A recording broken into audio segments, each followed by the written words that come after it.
আজকে দেখো অ্যানিরা গেছিল হচ্ছে মাছ ধরতে, বেশ অনেকগুলোই কিন্তু মাছ পেয়েছিল ওরা, একেবারে সলিড বাইন মাছ পেয়েছিল। তো চলো সেই ভিডিওটা আজকে তোমাদের সাথে শেয়ার করতেছি। তো আমি মনে করো জুমার নামাজ পড়ে বাসায় আসছি, এসে দেখি ওরা বাসায় নেই। আমি আম্মুরে জিজ্ঞেস করলাম কোথায় গেছে, বলে ওরা নাকি মাঠে গেছে মাছ ধরতে। তো আমি আবার সেই লোকেশনে চলে আসলাম, এসে দেখি ওরা সব কাদার ভিতরে বসে বসে মাছ ধরতেছে। মোটামুটি 4-5 জন ওরা আসছিল, সবাই মিলে দেখো মাছ ধরতেছে কাদার ভিতরে। অ্যানি বলতেছিল এখানে মাছ ধরা নাকি ওর অনেক বেশি ইচ্ছা, কারণ এই রাস্তা দিয়ে ওরা প্রতিদিন স্কুলে যায়। ওইটা দেখে ওর শখ হয়েছে এখান থেকে মাছ ধরবে। এর ভিতরে দেখো কত পরিমাণে কি চলে আসছে, এটার নাম তো উচ্চারণ করা যাবে না। আমি নামাজ পড়ে সোজা চলে আসছে এখানে, বাসায় খাওয়া দাওয়া করিনি। তো এই দেখো কত সুন্দর সুন্দর মাছ মারতেছে ওরা, এগুলো হচ্ছে দর্শক মাছ ধরতেছে ওরা, আর এরা সব দেখতেছিল। ইয়ানিকে আমি বলতেছি যে চল বাসায় যায়, ও তো উঠবে না, কোন রকম দুইটা তুলতে পারছে কাদা থেকে। তো এখন হচ্ছে আমরা বাড়ির দিকে যাব।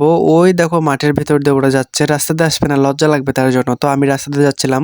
এই দেখো গাইস, ইয়ানি কতগুলো মাছ ধরছে, একেবারে সলিড বাইন মাছগুলো ওর কিন্তু নিজ হাতে করে মারছে। যে যাই বলুক না কেন, মাছ ধরার কিন্তু অন্যরকম একটা মজা রয়েছে। তো আমরা মাঠ দিয়ে এখন বাসার দিকে চলে যাচ্ছি। আচ্ছা আপুরা, তোমরা কি কখনো অ্যানির মতো এরকম মাঠে যে মাছ ধরছো কমেন্টে জানিও। তাছাড়া ভিডিওটা তোমাদের কাছে কেমন লাগলো?